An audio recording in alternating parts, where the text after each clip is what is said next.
Guys कुछ time से मैं ठीक से अपलोड नहीं कर रही, इसलिए मुझे माफ़ कर देना ड्यू टू सम रीजंस। और मुझे पता है आप में से बहुत सारे लोग ना इस मानवा का बहुत वेट कर रहे थे। आप में से बहुत सारे लोगों ने कमेंट किया था इसके लिए, मुझे तो पागल ही कर दिया था।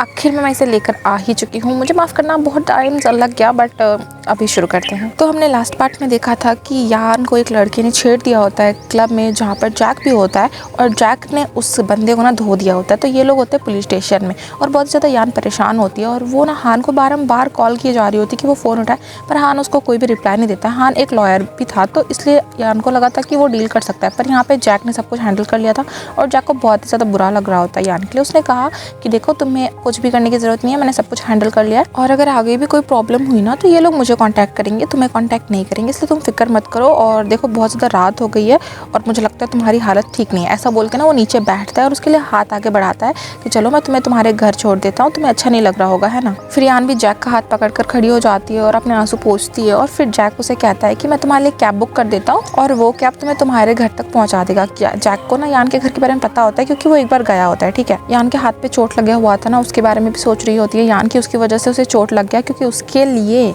जैक ने मारा था उस लड़के को। और ना यान को अच्छा नहीं लगता कि वो उसे अकेला छोड़ के जा रहा था। वो बोलती है कि तुम मेरे घर आ जाओ, और तुम्हारे हाथ पे चोट लगा है तो मैं तुम्हारे हाथ में दवाई भी लगा दूंगी। उसके बाद ये लोग दोनों घर पहुंच जाते हैं, और जैक जो होता है ना पानी दे रहा होता है यान को, मतलब यान के घर पे ये यान को ही पानी दे रहा है, ठीक है। तो यान फिर पूछते है जैक से कि तुम्हें कैसे पता कि मैं कब कहाँ पर रखती हूँ। तो जैक कहता है अरे मैं लास्ट टाइम आया था ना, तुमने मुझे पानी पिलाया था और गेट से ही भगा दिया था, पर मैं अंदर थोड़ा सा आया था तो मुझे याद है कि तुमने कब कहाँ पर रखा था। और जैक कहता है कि मैं तुम्हारे घर आया और तुम मुझे से काम करवा रही हो। और फिर यान कहती है मैंने तुम्हें आने नहीं बोला था, वैसे तो तुम ही आने के लिए वैसे मर रहे थे, ऐसा यान कहती है, ठीक है। वो तो खुद बुलाई थी बट अब ऐसा कह रही होती है, और कह रही थी दिखाओ तुम्हारा हाथ में ऑइंटमेंट लगा देती हूँ। पर जैक उसे कहता है कि नहीं अरे ये छोटा मोटा घाव है, जल्दी भर जाएगा, तो मुझे चिंता की कोई बात नहीं है, छोड़ो इसको। और जैक कहता है कि तुम्हें रेस्ट करना चाहिए क्योंकि तुम्हारी हालत ख़राब है। तो यान कहती है कि अरे मैं कैब में थोड़ा सा सो गई थी, इसलिए मुझे नींद नहीं आ रहा, इसलिए मैं तुम्हें छोड़ने के बाद स्मोक करने के बाद फिर मैं सो जाऊँगी।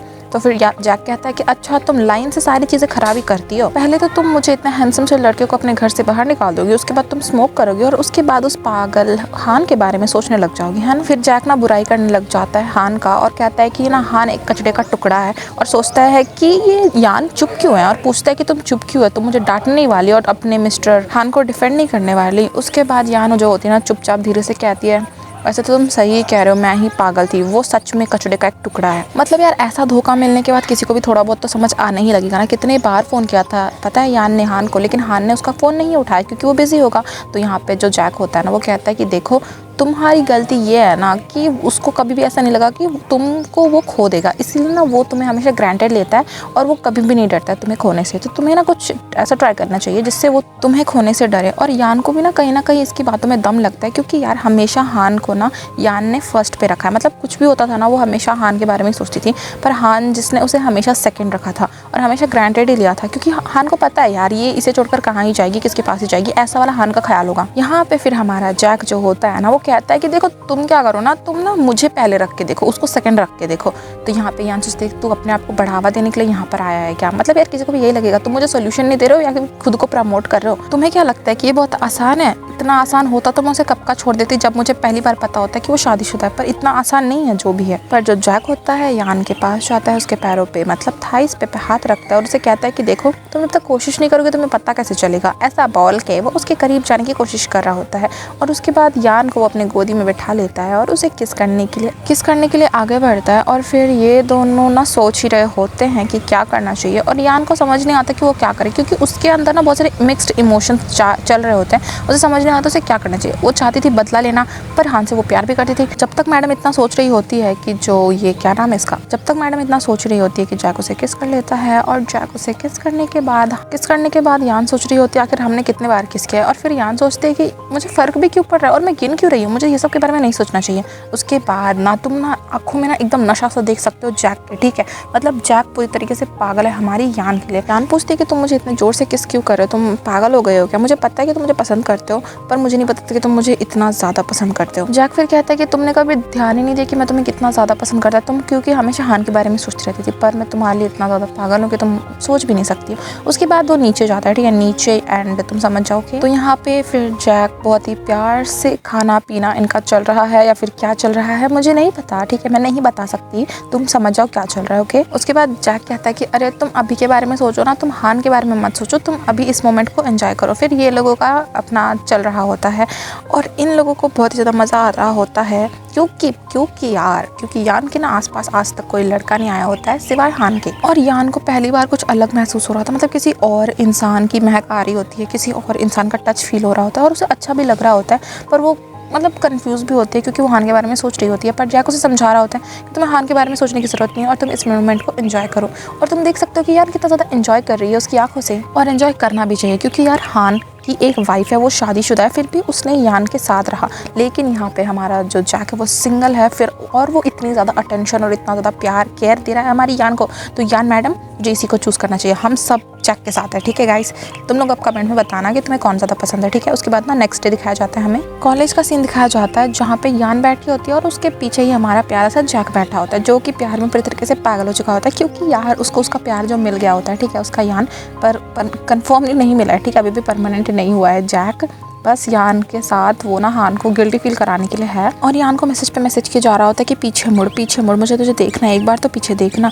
और यान को लगता है ये पूरे दिन ऐसे ही करने वाला है, इसलिए वो पीछे देख लेती है और तभी ना आँख मारता है जैक। तो ये देख के ना पूरी तरीके से शर्मा जाती है यान और सोच रही होती है अरे बाप रे, अगर किसी ने हमें देख लिया होता तो ये पागल हो गया है क्या पूरी तरीके से, ये सब क्या कर रहा है ये। पर कहीं ना यान को भी अच्छा लग रहा होता है क्योंकि यार उसको प्यार करने वाला कोई है, मतलब जेन्युइनली कोई प्यार करने वाला है। उसके गाल भी ये सब सोच के लाल हो गए होते हैं। उसके बाद जो हमारा टीचर होता है वो लेक्चर खत्म कर देता है और कहता है कि हमारी क्लास खत्म हो चुकी है, अब तुम लोग बाहर जा सकते हो। और ये सुनने के बाद यान कुछ सोच पाती है और वहाँ से निकल पाती है। उससे पहले ही जैक जो होता है ना उसका हाथ पकड़ लेता है और उसको लेके चले जाने लग जाता है। कहाँ लेकर जा रहा होता है वो तुम देख लेना, पर यान उससे कुछ बोल ही नहीं पा रही होती, मतलब इतनी स्पीड में भगा कर लेके जा रहा होता है और लोग भी देख रहे होते हैं कि यान को कुछ समझ नहीं आ रहा था कि चल क्या रहा है, हम कहाँ जा रहे हैं। और फिर लोग जैसे रूम में पहुंच जाते हैं तो तुम समझ जाओ कि लोग रूम में क्यों पहुंचे, ठीक है। यहाँ पे वही गाना याद आता है मुझे, पहला नशा पहला खुमार, ठीक है, जो भी सीन है यहाँ पे चल रहा है और जैक को बहुत मज़ा आ रहा है। वैसे यान को भी मज़ा आ ही रहा होता है, बस इसकी शक्ल से तुम मत गलत समझना, यान को भी मज़ा आ रहा होता है। उसके बाद यान कह रही होती है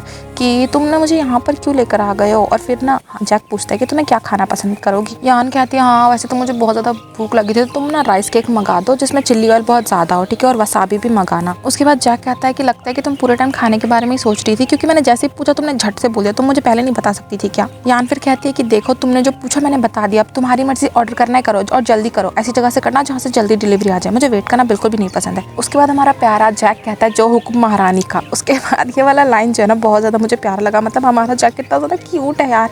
उसके बाद ना जैक ऑर्डर कर देता है और कहता है कि यार तुमने जो भी ऑर्डर किया वो इतना सस्ता क्यों है। तो यान कहती है कि मैं महंगा खाना खा कर पक गई थी उस हान के साथ और मुझे नहीं खाना, अब मुझे यही वाला खाना है क्योंकि मेरा मन कर रहा है। उसके बाद ना जैक का थोड़ा सा मूड खराब हो जाता है, वो सोचता है कि यार जब देखो उस हान की बात बीच में लेकर आ जाती है। और जैक कहता है कि तुम्हें क्या लगता है कि मैं तुम्हें वैसी चीज़ें नहीं दे सकता हूँ क्या, मैं तुम्हें उससे भी ज़्यादा चीज़ें दे सकता हूँ, तुम बस मुझे बताओ तुम्हें क्या चाहिए। यान फिर कहती है नहीं, मुझे मेरा ये कहने का मतलब नहीं था कि तुम मुझे नहीं दे सकते हो, बस मेरा मन था कि मैं वो खाऊं, इसलिए मैंने कहा था तुमसे कि वो ऑर्डर कर दो मेरे लिए, और कुछ नहीं। और हान के साथ साथ रह के ना ऐसा लगता था कि मैं एक लग्जरी में ही जी रही हूँ, क्योंकि उसके लिए कुछ भी मुश्किल नहीं था, वो कभी भी मेरे लिए ना चीज़ों की बारिश कर देता था, अमीर चीज़ों की बारिश, और हमेशा वो महंगी महंगी वाइन्स को ही सेलेक्ट करता था। और ये सब मेरे लिए बहुत ही ज़्यादा बड़ी बात थी और काश मैं बस उसके पैसों से प्यार करती तो मेरे लिए ये सब इतना मुश्किल नहीं होता। उसके बाद जैक उसे संभालता है और कहता है कि छोड़ो यार, तुमने जो बोला ना मैंने वो मंगवा दिया है, और तुम ना अपने उस जो तुम्हारा जो घर है ना वो स्टूडियो, वहाँ से थोड़ा बाहर निकला करो यार, खाया पिया करो, घूमा करो, और तुम्हें जब भी मदद चाहिए, वैसे तो तुमने कहा है कि तुम्हें मदद नहीं चाहिए, और उसके सर पे मारता है और कहता है कि देखो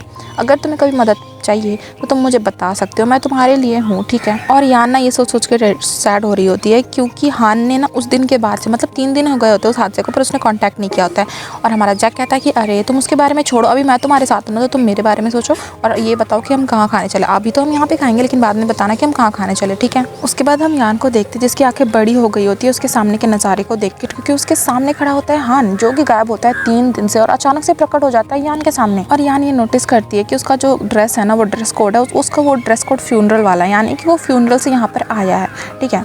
और ना यान जो होती है उससे कोई बात नहीं करनी होती है यार, क्योंकि वो थक चुकी होती है, तो वो उसे इग्नोर करके वहाँ से जा रही होती है। पर तुम्हें क्या लगता है हान उसे जाने देगा? नहीं, वो उसका हाथ पकड़ लेता है और उसे रोकता है और उसे पूछता है कि क्या हो गया, तुम क्यों मेरे से इतना ज़्यादा नाराज़ हो? देखो ना, मैं तुम्हारे लिए आ गया वापस, मैं बहुत ज़्यादा बिजी था, पर मैं तुम्हारे लिए जैसे तैसे टाइम मैनेज कर यहाँ पर आ चुका हूँ। पर यान जो कहती है ना, मेरा हाथ छोड़ो, और हान कहता है कि अरे यार, हमेशा का है तुम्हारे साथ, मैंने बोला ना कि मैं टाइम निकाल कर तुम्हारे लिए आया हूँ। घर पे बहुत ही ज़्यादा सीरियस सिचुएशन थी, मेरी जो मदर इन लॉ थी ना, उनकी डेथ हो गई थी, तो इस वजह से मुझे जल्दी में जाना पड़ा, और मेरा जो दूसरा फ़ोन है उसे मैं लेके जाना ही भूल गया यार। और यान क्योंकि उसकी बात नहीं सुन रही होती, इसलिए थोड़ा ना फ्रस्ट्रेट होकर ये सब बोल रहा होता है। उसके बाद खुद को ना हान शांत करता है और उसे समझा रहा होता है कि देखो, मैं ना मेरा फ़ोन लेना भूल गया, और वहाँ पे बहुत सारे इंपॉर्टेंट लोग आए थे, इसलिए मैं उनके साथ था। ये बात सुन के कि आखिर में आ ही गया ना, यान को इतना बुरा लगता है, क्योंकि हान को नहीं पता ना कि यान किस दर्द से गुजरी है, और अचानक से कोई तुम्हें गोस्ट कर दे, मतलब अचानक से तुमसे कोई बात करना बंद कर दे और तुम्हें उसकी ज़रूरत पड़े, तो कितना ज़्यादा बुरा लगता है ना। तो यान सोच रही होती है कि मुझे पता है कि मुझे कैसा लगा था, और फिर वो अपना हाथ छुड़ाती है और कहती है कि बस बहुत हो गया,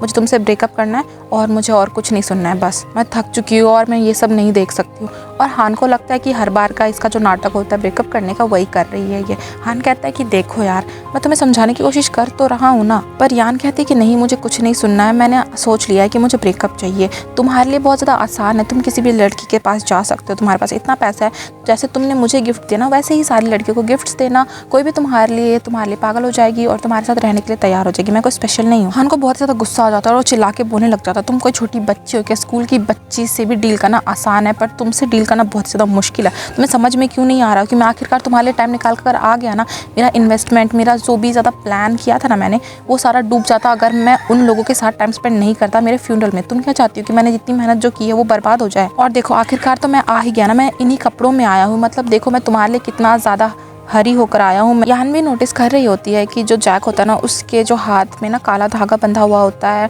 और वो ना सिर्फ फ्यूनरल वाले लोगों को ही मिलता है, मतलब जिसके परिवार वाले मर गए उन लोग, वो लोग पहनते हैं वो सब। और हान भी बहुत ज़्यादा थका था, तो यही सब नोटिस कर रही होती है यान। पर यान को लगता है नहीं, अब इसके लिए सॉफ्ट साइड रखने का कोई मतलब नहीं बनता है, क्योंकि ये नहीं था जब मुझे इसकी ज़रूरत थी, और 3 दिन तक गायब था, और आके ऐसा बता रहा है कि इसने मेरे पे एहसान किया है कि वो 3 दिन बाद आया है मेरे साथ मेरे पास। पर यान ने ठान ले लिया था कि नहीं, अब मैं इसकी कोई बात नहीं सुनने वाली हूँ, मुझे तो ब्रेकअप पे ब्रेकअप ही चाहिए, मैंने बहुत सह लिया है। और वो कह देती है हान से कि नहीं, अब मेरा ख़त्म है, मैं और नहीं रहना चाहती तुम्हारे साथ, तुम किसी भी लड़की के पास जा सकते हो, तुम जाओ और मुझे जाने दो। यान को अंदर से मन कर रहा होता है कि हान को वो सब कुछ बताए कि उसके साथ क्या हुआ है क्या नहीं, पर उसको ना समझ आ जाता है कि नहीं, अब ये सब बताने का क्या फ़ायदा, कुछ भी बदलने वाला नहीं है, वो ऐसा ही वैसा का वैसा ही रहने वाला है। इसलिए वो सोचती है कि नहीं, वो कह देती है कि मैं अब जा रही हूँ, तुम ब्रेकअप कर लो मुझसे, तुम्हारे लिए बहुत ज़्यादा आसान है यार, तुम्हारे पास इतने पैसे ना, और तुम हमेशा पैसों के पीछे ही भागते हो, तो तुम्हारे पास इतना पैसा, तुम किसी भी एक मतलब इनोसेंट सी लड़की को पैसे दो, वो तुम्हारे साथ आ जाएगी, जैसा तुम मेरे साथ करते थे। और यहाँ पे ना हान बिल्कुल ही फ्रस्ट्रेट हो जाता है, वो कहता है कि मैं क्या करूँ ऐसा जिससे तुम मेरे पास वापस आ जाओ, मुझे क्या करना चाहिए?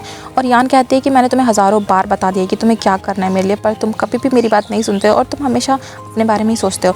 और हान कहता है कि तुम इमोशनल हो रही हो, तुम्हारा दिमाग ना ठीक से काम नहीं कर रहा है, इसलिए वजह से तुम सोच नहीं पा रही हो। ये सब सुन के यान को और बुरा पे बुरा लगे जा रहा होता है, उसका दिल पूरी तरीके से टूटा हुआ ही होता है और पूरी तरीके से टूट जाता है, मतलब पूरा ही चकनाचूर हो जाता है इसकी बातें सुन के। यार मतलब कौन कितना ही चांसेस देगा, और यान तो पूरी तरीके से थक चुकी थी यार, क्योंकि पहले से वो शादीशुदा है और ऊपर से वो इस तरीके से ट्रीट कर रहा है। यान सोचती है इसे तो कुछ समझ आएगा ही नहीं, इसके सामने कुछ भी बोलने का कोई फ़ायदा नहीं है, तो मैं अपने आप को ही समझा लूँगी, और फिर वहाँ से ना उसे ब्रेकअप करके जाने की सोच ही रही होती है। तुम लोगों को क्या लगता है, गुस्से में पागल हान यान को जाने देगा? बिल्कुल भी नहीं, वो दीवार से लगा देता है और फिर ना उससे गुस्से में दीवार पे लगाकर उसे कह रहा होता है, मतलब पूरी आंखों में ना हान के गुस्सा होता है, और वो कह रहा होता है यान से कि तुम कहो तुम्हें क्या चाहिए, मैं तुम्हें सब कुछ देने के लिए तैयार हूँ जो तुम्हें चाहिए, पर मैं तुम्हें जाने नहीं दे सकता हूँ। यान ने ऐसा पागलपन तो नहीं देखा होता है हान का, पर फिर भी वो हिम्मत जुटा के ना उसका हाथ छुड़ाती है, मतलब वो छोड़ तो रहा नहीं होता पर कैसे तैसे वो छुड़ाती है और उसे पीछे धक्का देती है, ठीक है। और फिर ना वहाँ से वो भाग जाती है, क्योंकि उसे पता है कि वो अपने आप को संभाल तो पाएगी नहीं, और हान ने अगर उसे पकड़ लिया तो वो भाग भी नहीं पाएगी। तो फिर वो भाग कर लिफ्ट में पहुँच जाती है, और उसके पैर ना काँप रहे होते हैं, ठीक है, वो खड़ी भी नहीं रह पा रही होती है, लिफ्ट पे ही बैठ जाती है और बहुत ज़्यादा डरी होती है, घबराई होती है, और उसे ना समझ नहीं आता, मतलब उसे रियलाइज़ नहीं होता है कि सच में उसने क्या ब्रेकअप कर लिया हान के साथ, मतलब क्या सच में उसने ब्रेकअप कर लिया हान के साथ। वह यही चीज़ रिपीट कर जा रही होती है और सोच रही होती है वैसे भी हम दोनों का कुछ होने वाला तो नहीं है, इसलिए मैंने सही किया ब्रेकअप करने करने के बाद। पर यहाँ पे एक स्कैरी पार्ट यार, हान उसके पीछे आ रहा था और उसने लॉक, भाई कितना स्कैरी है यार ये, ऐसा लग रहा है कोई स्टॉकर ने पकड़ लिया हो। ठीक है, हान ना लिफ्ट का दरवाज़ा खोल देता है क्योंकि लिफ्ट पूरी तरह से बंद नहीं हुई और यान कुछ समझ पाती उससे पहले ही हान उससे गोदी में उठा लेता है और यान चिल्लाने लग जाती है मुझे नीचे उतारो, आखिर तुम्हें हक किसने दिया कि तुम मुझे छू सकते हो, मुझे जल्दी से जल्दी नीचे उतारो। पर हान जो होता है वो कुछ नहीं सुन रहा होता है। ठीक है, वो पूरी तरीके से पागल हो चुका होता है और हान कह रही होती है कि तुम अपनी वाइफ के पास जाओ ना। तो हान को लगता है कि अच्छा इसको मेरी वाइफ से प्रॉब्लम हो रही है, फिर से इसको मेरा अटेंशन चाहिए इसलिए ये सब कर रही है। उसके बाद हम देखते हैं कि दोनों के जो जूते होते हैं वो गिरे होते हैं, लेकिन यान के जूते इसलिए गिरे होते हैं क्योंकि उसके पैर से एक स्लिप होकर नीचे गिर गया होता है, क्योंकि हान ने उसे ना लाइक टांग के ही रखा होता है। ठीक है, उसने उसे गोदी में उठा के दीवार से लगा कर रखा होता है, उसे छोड़ नहीं रहा होता है और मतलब पता होता है कि बहुत बेरहम है हान, लेकिन यान को नहीं लगा था कि इतना ज़्यादा बेरहम होगा हान, इसके साथ ऐसा कुछ करेगा करके। हान कहता है कि मुझे लगता है कि तुम्हें ठीक से बातें समझ नहीं आती है, कोई बात नहीं, मैं तुम्हें अभी अच्छे से समझा दूंगा, मुझे समझ नहीं आता कि धमकी दे रहा है क्या दे रहा है। उसके बाद में वो किस करने के लिए आगे बढ़ता है यान को, और यान को उसने नीचे नहीं उतारा है क्योंकि उसे पता है कि यान भाग जाएगी और यान जो उसे किस करने से मना कर रही होती है, रोक रही होती है, पर हान उसकी कोई बात नहीं सुन रहा होता और उसे किस कर रहा होता है और हवा में ही इसको रखा होता है। ठीक है, मैं क्या बोलूँ यार। उसके बाद अब उसका जो जूता होता है ना वो भी नीचे गिर जाता है और कैसे तैसे करके ना यान नीचे उतर जाती है और कहती है कि मैंने कहा ना बस करो, मैं नहीं चाहती इस तरीके से चीज़ें गुजरे, मुझे नहीं रहना तुम्हारे साथ। पर हान उसको फिर से पकड़ लेता है और उसकी कोई भी बात नहीं सुन रहा होता और उससे कह रहा होता है कि देखो तुम मेरे सिवा किसके पास ही जाओगी, मतलब तुम्हारे पास मेरे अलावा है ही कौन। यान को ना कुछ समझ नहीं आता कि इसके कहने का मतलब क्या है। उसके बाद हान कहता है कि क्या तुमने और कोई आदमी ढूंढ लिया है जिसके ऊपर तुम रिलाई कर सकती हो, तुम कहाँ जाओगे, तुम किसी ऐसे आदमी के पास जाओगी जो तुम्हारे खर्चे उठाएगा क्या। ये सुनने के बाद ना यान के तो रूह ही कांप जाती है। उसे लगता है कि इसे कभी नहीं लगा कि मैं इससे प्यार करती हूँ, इसे हमेशा लगा कि मैं कोई ऐसी चीज़ हूँ जिससे ये पैसों के दम पे अपने पास रख सकता है, इसको मेरी कोई भी इज्जत नहीं है। मतलब हान यही समझता है कि यान एक ऐसी लड़की है जो उसके साथ रहेगी क्योंकि वो उसको पैसे देता है, वो उसको सब कुछ देता है। तो यान को लगता है कि मतलब उसे बहुत ज़्यादा बुरा लगता है क्योंकि यार वो दिल से पसंद करती थी हान को, पर हान दूसरी तरफ उसे पसंद नहीं करता है और हान उसे एक सेकंड ऑप्शन की तरह रखा है। टूटी हुई यान उसे कहती है कि बस हो गया, बहुत है, मैंने कहा ना कि मैं ब्रेकअप कर रही हूँ और मुझे तुम्हारे साथ नहीं रहना है। तुमने जो अपार्टमेंट मुझे गिफ्ट में दिया था उसका तुम्हें जो करना है तुम करो, और तुमने मुझे जितने भी गिफ्ट दिया ना मैं वो सब तुम्हें दे दूंगी वापस। ऐसा बोल के वहाँ से जाने की कोशिश करती है। यान जाने की कोशिश कर रही होती है पर हान उसके दोनों हाथों को पकड़कर उसे बेड पर लेटा देता है और कह रहा होता है कि देखो बहुत हो गया, हर बार का तुम्हारा है कि तुम ब्रेकअप करना चाहती हो, पर ये कोई बात नहीं है, मैं समझ सकता हूँ कि तुम गुस्सा हो, तुम्हें मेरा अटेंशन चाहिए, पर मैं कह रहा हूँ ना तुम्हें जो चाहिए मैं तुम्हें वो सब दूंगा, तो तुम ये सब नाटक मत करो। और लगता है कि तुम्हें पनिशमेंट चाहिए क्योंकि तुम मेरी बात को सुन ही नहीं रही हो और तुम्हें जाना चाहती हो, तो तुम मेरे पनिशमेंट लो, उसके बाद तुम जो करना चाहती हो कर लेना, या फिर शायद उसके बाद तुम्हारा दिमाग ठिकाने पर आ जाए और तुम्हें मेरी बात समझ आने लग जाए। और यान जो होती है ना, मतलब वो मेंटली पूरी तरह से थक चुकी होती है और फिजिकली भी उसका हान से ज़्यादा तो दम था नहीं, तो वो पूरी तरीके से थक जाती है और वो चुप हो जाती है। मतलब वो ना मना करने भी नहीं लगती, एक पुतले की तरह रहने लग जाती है और हान को जो करना होता है वो कर लेता है। उसके बाद ना हान उसे पैसे देता है और कहता है ये लो तुम्हारी पेमेंट, तुम्हें जितना खर्चा करना है तुम कर लो। हान ने मतलब यान ने उसे कहा था कि तुम्हें जो करना है करो, उसके बाद मेरा पेमेंट मुझे कर देना, इसलिए हान उसे पैसे दे रहा होता है, मतलब उसके मुंह पे फेंक रहा होता है कि ये लो तुम्हारे पैसे। और हान को लगता है कि ये देखकर ना यान उसके पास वापस आ जाएगी, पर यान यार इसका मुंह देखो कितना डरावना लग रहा है। यान पूरे मतलब वो पूरी तरीके से पागल हो चुकी होती है। वो कह देती है कि बहुत ठीक है, अच्छी बात है, तुमने जो करना था वो कर लिया और मेरा लास्ट पेमेंट भी तुमने दे दिया, मैं तुम्हारे सारे गिफ्ट तुम्हें वापस कर दूंगी और बस हमारा यहाँ से खत्म होता है। और हान जो होता है ना वो सर पकड़ लेता है, मतलब उससे समझ नहीं आता कि यान मान ही क्यों नहीं रही। मतलब उसने सब कुछ कर लिया, उसे जो जो पता था उसने उसे पैसे दे दिए, उसके साथ सब कुछ कर लिया, पर फिर भी वो मान क्यों नहीं रही है। वो उसे समझाने की कोशिश करता है कि तुम समझ जाओ ना यार, मैं तुमसे प्यार करता हूँ, तुम्हें तो पता होना चाहिए ना कि तुम मेरी वाइफ की जगह कभी नहीं ले सकती, ये तो तुम्हें भी पता है और मुझे भी पता है, तो हम दोनों हमेशा से ऐसे ही थे। मतलब यान को उसने जो धोखे में रखा था ना कि तुम मेरी वाइफ बनोगी या फिर मैं अपनी वाइफ से डाइवोर्स ले लूँगा, ये सब झूठ था। हान कभी भी अपनी वाइफ से डाइवोर्स लेने ही नहीं वाला था और उसे पता है कि हान जैसी मतलब यान जैसी जो लड़की है ना वो उसके पास कभी भी आ जाएगी। यान को पता होता है कि शायद कोई चांस नहीं, बट फिर भी उसके दिल में थोड़ी सी उम्मीद थी कि नहीं हान अपनी वाइफ से ब्रेकअप कर लेगा और मेरे साथ आ जाएगा, यही सोच सोच कर वो उसके साथ रहती थी। पर हान ने उसे ऐसा धोखा दिया कि यार मतलब पूरी टूट गई। और यान ने आखिरी बार उसे कह दिया कि तुमने जो कर लिया बस खत्म, अब हमारे बीच में कुछ नहीं रहा, तुम मेरे से कभी मत मिलना, अपनी शक्ल भी मत दिखाना। उसके बाद हम देखते हैं कि यान जो होती है ना 3-4 दिन हो गए होते हैं और हान ने अपनी शक्ल सच में नहीं दिखाई होती है और दारू पी के पूरी तरीके से टुल हो चुकी होती है यान, और उसी गम में ही मतलब अपने गम को भुला रही होती है, दारू पी पी कर ही इतनी टल्ली हो चुकी होती है कि उसे कुछ होश हवास ही नहीं होता, वो उस अपार्टमेंट में नहीं जाती है। ठीक है गाइस, तो यहाँ पे जो ये मानवा होता है ना, ये वाला एपिसोड खत्म होता है। और आपको क्या लगता है मतलब कितना ज़्यादा ट्विस्ट पे ट्विस्ट है। एक तो एक्सेप्ट कर लिया हमारी यान ने जैक को और अब हान वापस आ गया, पर हान को से तो बहुत ज़्यादा प्यार करती है ना यान, पर यान छोड़ना भी नहीं चाहती है, पर उसे छोड़ना पड़ेगा यार, क्योंकि हान एक ऐसा इंसान है जिसकी ऑलरेडी वाइफ है और ये बात यान को पता होती नहीं थी पहले, इसलिए वो उसके साथ थी। पर जब उसे पता चल गया तो तब इतना ज़्यादा प्यार में पड़ गई थी कि उसके लिए छोड़ना मुश्किल हो गया था, इस वजह से वो छोड़ ही नहीं पाई। और आप में से बहुत सारे लोग मुझसे पूछ रहे थे कि मेन लीड कौन है, जैक है या फिर हान है, तो मुझे भी ठीक से नहीं पता कि कौन है। वैसे तो मैं चाहती हूँ कि जैक ही रहे इसका मेन लीड, क्योंकि यार जैक डिज़र्व करता है मेन लीड होना और हान नहीं करता। वैसे हान तो बहुत ज़्यादा हैंडसम है, लेकिन यार हैंडसम है ठीक है, लेकिन वो उसकी वाइफ है ना, और इसने एक कहीं ना कहीं धोखा दिया है हमारी यान को, और हमारी यान को बहुत ज़्यादा टॉर्चर किया है इसने, और बिल्कुल भी हमारी यान की रेस्पेक्ट नहीं करता है, कदर नहीं करता है। तो आगे का एपिसोड बहुत ज़्यादा इंटरेस्टिंग होने वाला है। हम ये देखने वाले हैं कि हान कैसे हमारी यान के पीछे आता है,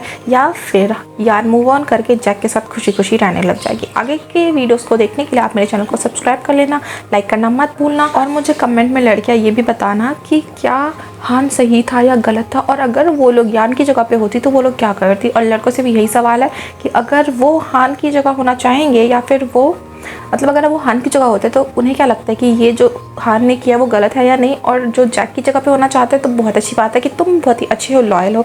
और मैं तुम लोगों को ये सजेस्ट करना चाहूँगी, तुम ज़्यादा वीडियोस मत देखा करो यार, तुम ज़्यादा वीडियोस देखते हो, अपना करियर पे थोड़ा बहुत फोकस करो, ठीक है गाइज़। मैं तुम्हारी एक बड़ी दीदी की तरह हूँ, तो तुम मुझसे कोई भी बात शेयर कर सकते हो। और यहीं पे ये एपिसोड खत्म होता है। Thank you, bye.